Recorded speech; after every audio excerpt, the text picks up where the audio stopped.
Kita takut, khawatir nanti tidak dapat pekerjaan, khawatir nanti kehilangan kekayaan, khawatir nanti tidak dapat jodoh, khawatir nanti macam-macam pikiran kita. Ada banyak ketakutan. Ini memerlukan keberanian menghadapi apa saja.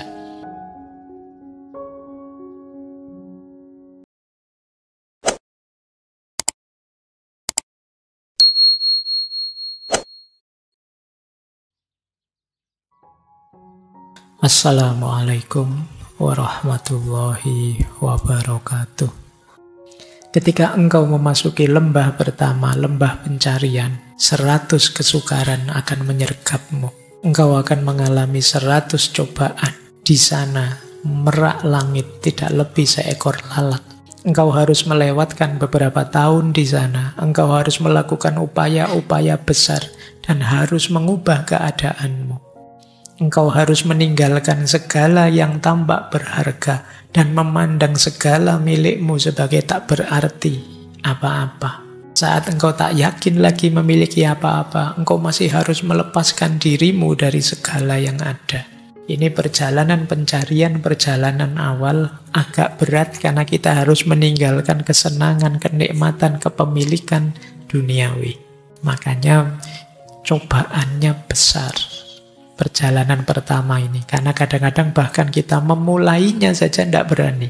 Kita takut, khawatir nanti tidak dapat pekerjaan, khawatir nanti kehilangan kekayaan, khawatir nanti tidak dapat jodoh, khawatir nanti macam-macam pikiran kita. Ada banyak ketakutan. Makanya tadi di pembukaan ini memerlukan keberanian menghadapi apa saja. Jadi fase pencarian ternyata fase yang sangat berat. Seindah sehebat itu merak langit istilah beliau, tetap seperti seekor lalat. Baik, jadi ini lembah pertama, lembah pencarian. Di semua sudut hidup kita, mari kita jadikan arena pencarian, menemukan diri kita, khususnya kedalaman diri kita. Ada cerita banyak di pencarian, misalnya saya ambil satu ya, cerita tentang Majnun. Dulu kita pernah membahas Laila Majnun. Ada seorang yang melihat Majnun main-main tanah, mengayak tanah, jadi mengurai tanah. Kemudian orang ini lagi ngapain sih Majnun ini? Apa sudah gila beneran dia? Terus dia tanya, Majnun, apa yang kau cari? Jawabannya Majnun, aku mencari Laila. Aneh ya, Laila itu ya kan sosok perempuan, sudah dewasa di rumahnya. Tapi Majnun membolak-balik tanah, mengayak tanah untuk mencari Laila. Orang itu tanya lagi, lu terus apa kamu berharap menemukan Laila di situ? Jawabannya Majnun, aku mencari dia di mana-mana dengan harapan mendapatkannya entah di mana. Berarti ini sebenarnya kisah tentang mencari Tuhan. Jadi bagaimana kita menemukannya? Di mana saja dalam hidup kita bisa jadi jembatan, bisa jadi sarana untuk kita menemukan Tuhan. Jadi mungkin lewat peristiwa-peristiwa, mungkin lewat momen, mungkin lewat yang kita rasakan, yang kita pikirkan, yang kita lihat, mungkin lewat alam, mungkin lewat orang lain dan lain sebagainya, bisa jadi jalan untuk menemukan Tuhan. Sepanjang kita memang berniat, kita bisa menemukannya. Tapi kalau tidak niat, pikiran kita masih kemana-mana, masih banyak keterikatan-keterikatan tadi, ya sulit. Kita bisa menemukan Tuhan, menemukan Simuroh kalau versi burung-burung tadi. Jadi lembah pertama yang harus dilewati adalah lembah pencarian. Lembah kedua ini adalah lembah cinta. Cinta ternyata di lembah kedua. Mungkin kita membayangkan di lembah terakhir, enggak? Cinta di lembah kedua. Di lembah ini, cinta dilambangkan dengan api dan pikiran dengan asap. Pikiran tidak bisa tinggal dengan kedunguan cinta. Cinta tidak berurusan dengan akal pikiran insani. Jadi ini paragraf pertama ini, Syekh Athar ingin menegaskan, orang jatuh cinta itu mungkin yang keluar dari mulutnya, yang dilakukan oleh tingkah laku anggota tubuhnya kadang tidak masuk akal.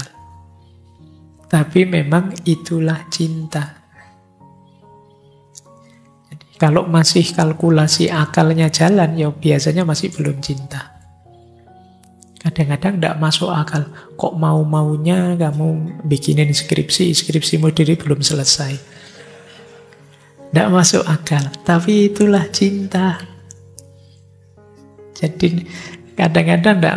Kalau kamu sendiri kuliah mungkin males. Tapi begitu disuruh jemput, aku besok pagi kuliah, jemput ya. Kamu bisa. Agak tidak masuk akal. Segalanya kamu berikan dan kamu tidak dapat apa-apa. Dan itu tidak masalah. Tidak masuk akal. Tapi itulah cinta. Kalau kamu sebut orang yang mencintai seperti ini, itu kedunguan. Makanya beliau menyebut kedunguan cinta. Ya memang cinta itu sering tidak masuk akal. Baik, ya meskipun nanti ada bagian-bagian di mana akal kita libatkan untuk mewujudkan keinginan membahagiakan yang kita cintai.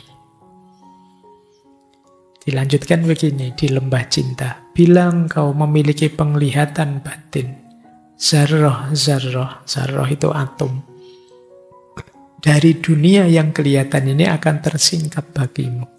Bila engkau memandang segalanya dengan mata pikiran biasa, engkau tidak akan pernah mengerti betapa perlunya cinta. Pandangannya orang yang mencintai pasti berbeda dengan pandangannya orang yang tidak mencintai. Ketika aku mencintaimu, maka saat melihatmu yang ada di pikiranku adalah apa yang terbaik yang bisa aku berikan padamu. Meskipun itu mungkin menggangguku, meskipun itu mungkin tidak nyaman padaku, tapi asal itu membahagiakanmu, tidak masalah. Ini pandangannya orang yang mencintai. Aku pingin begini sih, tapi dengan mempertimbangkan dirimu, sudahlah, tidak usah saja. Aku senang nyanyi sih, tapi dengan mempertimbangkan kau mesti terganggu oleh suaraku menyanyi, sudah aku tidak usah nyanyi. Ini orang mencintai. Jadi yang dipertimbangkan selalu yang dicintai. Makanya banyak ulama menyarankan kita melihat segala sesuatu dengan ainur rohmah. Dengan mata, dengan pandangan orang yang mencintai. Karena pandangannya orang yang mencintai itu selalu orientasinya ingin memberi yang terbaik bagi yang dicintai. Dan ini ada di lembah yang kedua. Ini agak lebih berat dari yang pertama. Karena yang pertama ada pengorbanan melepaskan. Di yang kedua ada keinginan membahagiakan. Melakukan yang terbaik untuk yang dicintai. Kata Syekh Attar, hanya dia yang telah teruji dan bebas dapat merasakan ini. Ia yang menempuh perjalanan ini hendaknya punya 1000 hati. Karena setiap sebentar dia dapat mengorbankan satu. Kalau hatimu kecil, hatimu sempit, sulit kalian menghidupkan cinta. Untuk mencintai kalian harus punya 1000 hati. Setiap saat harus kamu korbankan satu-satu untuk kebahagiaan yang engkau cintai. Ini lembah kedua. Perjalanannya tambah berat. Perjalanan di lembah ketiga. Lembah ketiga yang harus ditempuh adalah lembah kesadaran. Lembah kesadaran kadang ada yang menerjemahkan keinsafan. Ini maksudnya dekat dengan kalau kita pakai istilah ma'rifat. Kesadaran akan hakikat hidup ini yang sejati hubungannya dengan Tuhan. Kata Syekh Attar, kesadaran dapat dicapai dengan beragam cara. Sebagian menemukannya di mihrab, yang lain pada arca pujaan. Ada banyak jalan orang sampai pada kesadarannya. Seperti saya bilang tadi, momen apa yang membuat kita konversi titik balik. Kalau Syekh Attar tadi kan kesadarannya tiba-tiba muncul saat ada Ada pengemis yang diusir terus jawab. Nanti mungkin yang lain seperti dulu ada Syekh Ibrahim bin Adham, malam-malam ada pencuri di atas genting istananya yang ditegur, terus jawab juga dan jawabannya menyentuh hati beliau. Nah, jadi ini kesadaran. Ketika orang nyampe level sadar ma'rifat ini, kata Syekh Athar begini, bila rahasia hakikat segala makhluk menyingkapkan dirinya dengan jelas kepadanya, maka perapian dunia pun akan menjadi taman mawar. Ia yang berusaha akan dapat melihat buah badam yang terlindung dalam kulitnya yang keras. Ia tidak akan lagi sibuk memikirkan dirinya sendiri, tetapi akan menengadah memandang wajah sahabatnya. Pada setiap zarrah ia akan dapat melihat keseluruhan. Ia akan merenungkan ribuan rahasia penuh cahaya. Jadi ini orang yang ma'rifat, orang yang sadar. Memahami dunia dari sisi hakikatnya, tidak sekedar fakta atau kenyataannya. Kebalikannya orang sadar adalah orang yang tidur, orang yang tidak sadar. Akan halnya engkau yang tidur dan aku tidak dapat memuji engkau karena yang demikian, mengapa engkau tidak bersedih? Ketika engkau sadar, Pak, saya kok tidak bisa begitu ya, Pak. Saya kok belum mencapai yang hakiki itu, Pak. Harusnya kan kita gelisah. Kok malah tenang saja? Mengapa engkau tidak bersedih? Engkau yang tidak melihat keindahan sahabatmu, bangunlah dan berusahalah mencari. Sahabatmu ini maksudnya Allah ya. Kalau kita belum merasakan indahnya Allah, jangan-jangan ada yang masih nganggap Allah itu beban saja untuk hidup kita. Allah itu merintah sholat lah, merintah puasa lah, nambah beban saja. Ini berarti Tuhan masih kita posisikan sebagai beban. Kata Syekh Athar, bangunlah, sadarlah. Berapa lama engkau akan tinggal seperti keadaanmu sekarang? Seperti keledai tanpa tali leher. Jadi kita ini seperti keledai yang tidak ada talinya. Jadi jalan kita acak, tidak jelas maunya apa. Ini berarti kita belum sadar. Nah, ada cerita tentang kesadaran ini. Di buku itu ada kisah tentang pecinta yang tidur. Ini tidak nyindir kalian ya memang. Jadi ada pecinta yang saking capeknya, kan biasa orang jatuh cinta itu bikin puisi, meratap, kerinduan dan lain sebagainya. Terus tidur di atas gundukan makam. Ini adegan ini mungkin mirip seperti bagian terakhir kisahnya Laila Majnun. Yang saat itu Laila sudah meninggal dan Majnun sudah tidak pindah-pindah dari sebelah kuburannya Laila. Nah, cuma mungkin ini diimprove oleh Syekh Athar. Saat dia tidur di atas gundukan makam, tiba-tiba kekasihnya datang. Ini kekasih ini mungkin simbol Allah juga. Mendekatinya dan melihat dia tertidur. Ditulisnya sepucuk surat kecil, lalu disematkannya di jubah pecintanya itu. Jadi kekasihnya datang nulis surat terus ditaruh di jubahnya. Dia masih tidur. Ketika terbangun dan membaca apa yang ditulis kekasihnya itu, dia pun mengeluh sedih.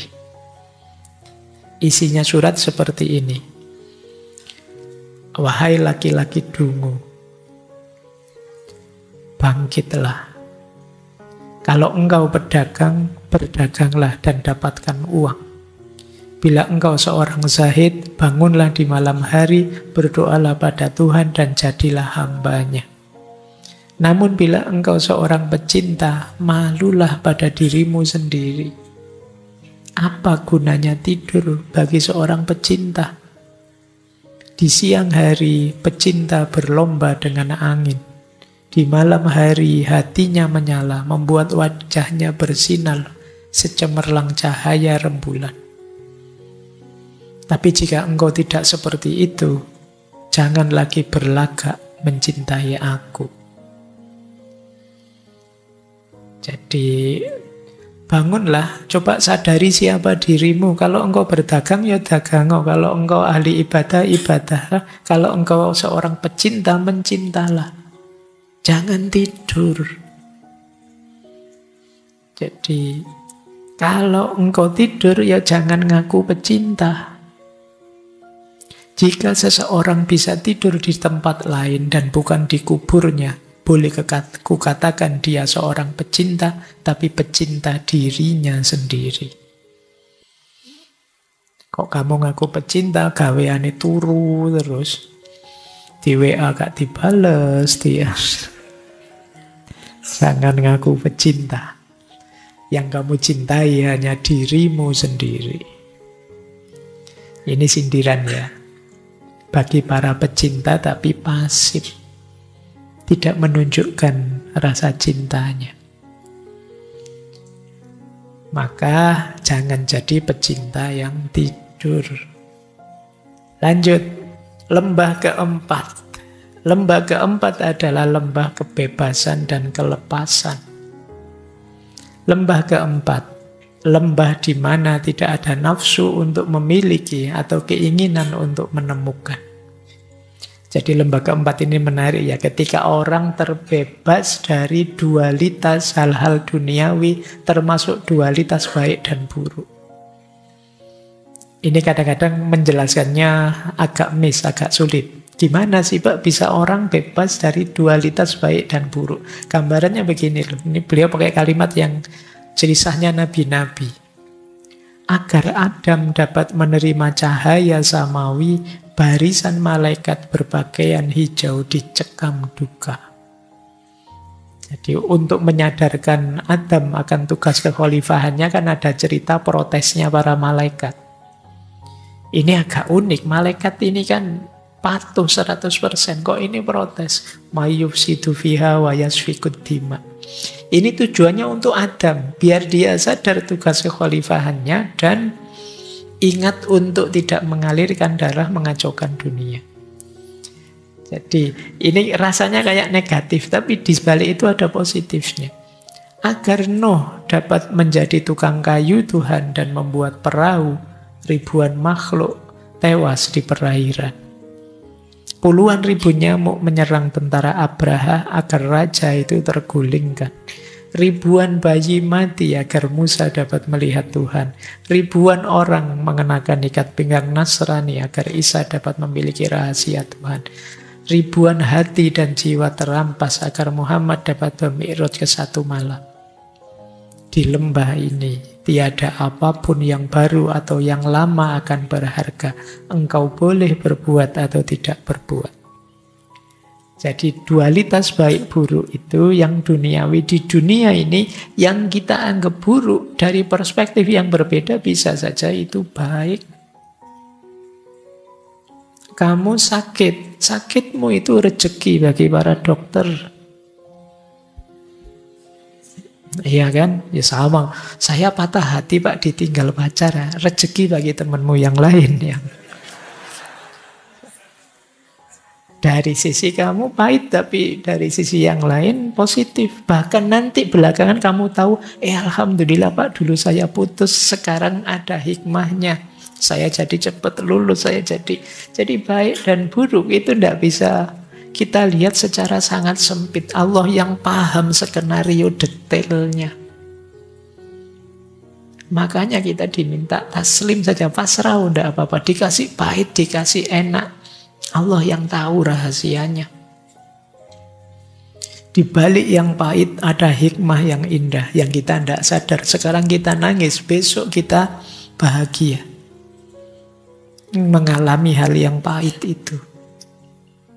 Waktu dulu kita disapih oleh ibu kita, tidak disusui lagi, betapa kita nangis kehilangan hal yang paling berharga. Tapi sekarang kita sadar, bayangkan kalau kamu tidak disapih sampai mahasiswa.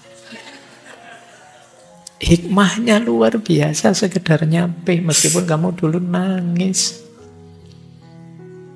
Jadi hidup ini seperti itu. Ini kalau di filsafat Jawa ada istilah sastra jendro. Sastra jendro itu sastra yang level dalam, yang melihat hidup ini biasa saja, tidak usah terlalu ojo gumunan, ojo kagetan.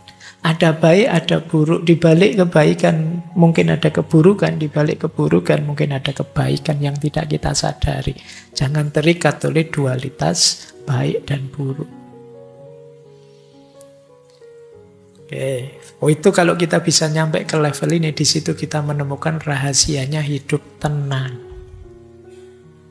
Kita nikmati saja apa yang terjadi. Hujan, alhamdulillah. Tidak hujan, alhamdulillah. Hujan jadi segar, tidak hujan kita bisa nyaman, tidak perlu pakai jas hujan. Kan biasa saja. Nah, ada kisah yang menarik di situ. Yaitu kisah Syekh dengan seorang muridnya. Ada seorang murid yang bertanya pada gurunya dengan pertanyaan yang ngaco, tidak berguna. Terus Syekh itu menjawab, lebih dulu basuhlah mukamu, kemudian dapatkah wangian kesturi tercium dalam bau kebusukan? Kalau kamu bisa mencium wangi dari bau busuk, baru pertanyaanmu tak jawab. Kalau tidak, aku tidak akan memberikan pengetahuan pada orang yang mabuk. Jadi ini ada guru yang muridnya bertanya, pertanyaannya ngaco. Guru jawabnya juga agak dalam. Saya jawab pertanyaanmu asal kamu bisa mencium bau wangi dari bau yang busuk. Kalau kamu bisa jawab, kalau kamu bisa menciumnya, berarti kamu sudah, levelmu sudah bisa tak jawab pertanyaanmu. Kalau belum, ya kamu belum nyampe. Orang yang bisa mencium wewangian dari bau busuk, yaitu seperti orang bisa menemukan hikmah dari peristiwa pahit. Orang bisa menemukan yang positif dari kenyataan negatif. Ini orang yang levelnya lebih tinggi. Bandingkan dengan kita. Kalau kita kan sekarang ada sulit pun mengeluh. Bahkan kita diberi kenikmatan pun cemas. Jangan-jangan setelah ini pahit lagi. Jangan-jangan ini sementara. Wong diberi enak toh kita takut. Nah, mari kita flat saja ini, makanya istilahnya lembah kelepasan dan kebebasan. Kita melepaskan diri dari keterikatan dualitas hidup. Senang susah, menang kalah, itu semuanya sifatnya fana sementara. Kita temukan saja kebaikan di baliknya. Lembah kelima, ini lebih dalam lagi lembah kelima. Lembah kelima adalah lembah kesatuan. Kata beliau begini, di lembah ini segalanya pecah berkeping-keping, kemudian menjadi satu.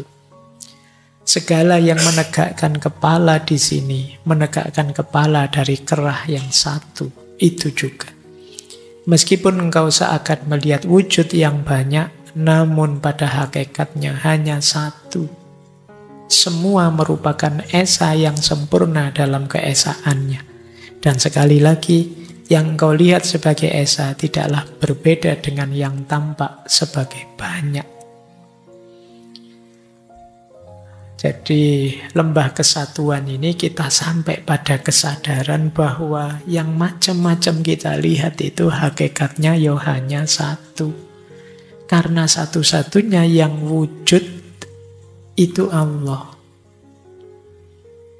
Keberadaan kita, wujud kita itu kan hanya dipinjami saja oleh Allah. Hanya sementara. Makanya dalam dunia tasawuf itu sering disarankan, mari kita sadari hakikat makhluk lebih dalam. Hakikat makhluk lebih dalam itu ya penciptanya. Adanya kita, mari mengingatkan ke pencipta kita. Kita itu sebenarnya tidak ada. Diadakan oleh Allah, baru kita ada. Besok ada kita, dicabut lagi, diambil lagi. Meskipun karena Allah memberi kita nafsu, memberi kita akal, kemudian muncul ego kita yang kita merasa sulit sekali lepas dari ada kita. Kita ingin ada terus. Seolah-olah ada itu milik kita. Padahal ada itu hanya pinjaman dari Allah. Pada saatnya akan kembali ke sana. Cuma ego kita menghalangi. Seolah-olah kita minta untuk ada terus. Makanya kita senang ketika dijanjikan jannah kholidina fiha. Wah, itu bisa terus-terusan di sana, wis enak wis terus. Sehingga kita lupa pada Allahnya. Nah, perjalanan kesatuan ini kalau kita sudah punya kesadaran ini, maka kembali pada Allah itu jadi ringan karena memang kita asalnya dari sana. Keberadaan kita hari ini ya pinjaman dari Allah saja. Nah, ada cerita pendek di Mantikut Thoir itu ketika seorang pecinta menyelamatkan kekasihnya. Jadi ada cerita seorang wanita muda jatuh ke sungai. Kemudian pecintanya, orang yang mencintanya terjun menyelamatkannya. Ketika sudah diselamatkan terus wanita itu bertanya, "Kenapa engkau pertaruhkan hidupmu untukku?" Jawabnya si pecinta, "Bagiku tiada orang lain kecuali engkau. Bila kita bersama, maka sungguh aku ini engkau dan engkau adalah aku. Kita berdua ini satu. Kedua diri kita satu." Itu saja sih. Karena aku mencintaimu, maka di pikiranku, di hatiku, orientasi hidupku, kesibukanku sehari-hari hanya tentang engkau saja. Keinginanmu adalah keinginanku. Disitulah kita menyatu. Maka kalau aku menyelamatkanmu, jangan dikira itu menyelamatkan dirimu, karena itu juga menyelamatkan aku. Kalau engkau bahagia, itu berarti juga aku sedang membuat diriku bahagia. Bila keduaan telah lenyap, kesatuan ditemukan, kata Seator. Baik. Karena itu, kan ada itu kalau teman-teman belajar Pancasila itu, kita hebat karena bersatu, bukan berdua. Kalau berdua masih beda-beda, kita ini harus bersatu karena kita sama. Baik, ini uraiannya panjang nanti. Ada buku filsafat yang bagus tentang gimana sih menyadari bahwa kita ini hakikatnya satu. Baik, kita lanjutkan. Karena waktunya. Lembah ke-6. Ini menarik. Sebelum lembah terakhir, justru di situ ada lembah keheranan atau ketakjuban dan kebingungan. Jadi di lembah ini ada keluhan bagai pedang, dan setiap nafas ialah keluhan pedih. Di sana ada duka dan ratapan, ada kerinduan yang menyala. Siang dan malam tampak serempak.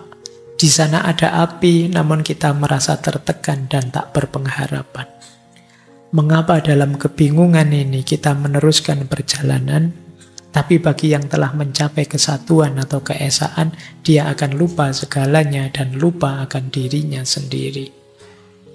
Jadi ini lembah menjelang akhir ketika kita masih ada sedikit ego, sedikit kesadaran tentang aku. Padahal tadi sebelumnya sudah dilebur jadi satu. Cuma ketika dilebur itu kan masih dua yang menyatu. Nah, sekarang di lembah ke-6 mulai ada. Ini sebenarnya aku ini ada apa enggak sih? Yang disebut lembah kebingungan dan ketakjuban. Adakah engkau atau tidak ada? Apakah engkau merasa ada atau merasa tidak ada? Apakah engkau di tengah jalan atau di tepian? Apakah engkau fana atau kekal? Orang yang sudah nyampe fase sebelumnya, dia akan menjawab, aku tidak tahu apa-apa, aku tidak mengerti apa-apa, aku tidak sadar tentang diriku. Aku dalam cinta, tetapi dengan siapa aku tidak tahu. Hatiku sangat penuh, sekaligus sangat hampa oleh cinta. Jadi di sini, titik terakhir ketika kesadaran aku larut dalam kesadaran dia. Mulai ini, haruskah aku tetap ada atau tidak ada? Lama ini makanya lembah keheranan dan kebingungan. Ada cerita yang menarik, ini mungkin bahan refleksi teman-teman ya tentang keheranan dan kebingungan. Ada seorang sufi, ini cerita tentang kebingungan. Ada seorang sufi ketemu orang yang kehilangan kunci. Orang ini tanya, ada ndak sih yang menemukan kunci? Pintuku terkunci dan aku berdiri di jalanan. Bila pintuku tertutup terus, apa yang harus aku lakukan? Terus sufi ini jawab begini, mengapa engkau risau? Pintu itu kan pintumu. Tinggal saja dekat pintu meskipun tertutup. Bila engkau punya kesabaran untuk menunggu cukup lama, tentu seseorang akan membantumu membukakan pintu bagimu. Keadaanmu jauh lebih baik dari aku. Karena aku tidak punya pintu, ya tidak punya kunci. Doakan saja pada Tuhan, semoga aku dapat menemukan pintu yang terbuka atau yang tertutup. Ini mungkin sindiran bagi kita ya. Ilmu kita banyak, wawasan kita luar biasa. Tapi kita mau memulainya dari mana kita tidak tahu. Kita tidak ngerti pintunya. Masuknya dari mana Pak? Memulainya dari mana? Terus kita bingung. Masih lebih mending orang yang kehilangan kunci tadi. Dia tahu pintunya meskipun tidak ngerti kuncinya. Tinggal dia tunggu saja depan pintu atau lama-lama mungkin dia bisa buka pintunya. Tapi banyak di antara kita yang pintunya saja tidak tahu. Meskipun punya kunci banyak, buat apa? Nah, mungkin kayak ilmu tadi kita ibaratkan kunci. Kan kita punya banyak pintu ini. Kita punya banyak kunci. Tapi pintunya mana? Jadi orang yang kehilangan kunci tadi, dia masih punya pintu. Sementara sufi tadi mungkin menasehati dirinya, dia mungkin punya banyak kunci tapi tidak punya pintu. Kita tengok diri kita ya. Ya kalau kita mungkin ya pintu ya tidak punya, kunci ya tidak punya. Kita tidak pernah nyari apa-apa. Terakhir, lembah ketujuh. Lembah keterampasan dan kefanaan. Ini lembah di mana kita yang setetes air bergabung dengan samudera. Terakhir dari semua itu menyusul lembah keterampasan dan kematian yang hampir tak mungkin diperikan, tidak bisa dijelaskan. Titik air yang menjadi bagian dari lautan raya ini akan tetap tinggal di sana selamanya dan dalam kedamaian. Di laut yang tenang ini, pada mulanya kita hanya akan mengalami kehinaan dan keterbuangan, tetapi setelah terangkat dari keadaan ini, kita akan memahaminya sebagai penciptaan dan banyak kerahasiaan akan tersingkapkan. Bila kayu cendanya dan duri-duri menjadi abu, keduanya tampak sama, tetapi mutu keduanya berbeda. Barang najis yang dimasukkan dalam air mawar akan tetap najis karena sifat dasarnya semula. Tetapi barang suci yang dijatuhkan ke lautan akan kehilangan wujudnya dan akan menyatukan diri dengan lautan itu dengan segala geraknya. Orang yang sampai lembah ketujuh ini dia sudah bersih, maka dia bisa bergabung dengan samudera. Seperti setitik air. Kalau dia kotor, maka dia hanya akan mengotori lautan, mengotori samudera. Oleh karena itu, di sini kita, ini kalau bahasa tasawuf kita sudah fana, kita lenyap, ditelan oleh kesejatian. Dengan berhenti ada secara terpisah, dia akan mendapatkan keindahannya. Dia ada dan tidak ada. Bagaimana hal ini mungkin terjadi? pikiran tidak dapat membayangkannya. Jalani saja, kita akan sampai di titik ini kalau kita memang tekun mendaki dan mendapatkan ridhonya. Ini lembah terakhir, kita menyebutnya fana. Lenyapnya diri kita, yang tersisa hanya Allah saja, hanya Tuhan saja.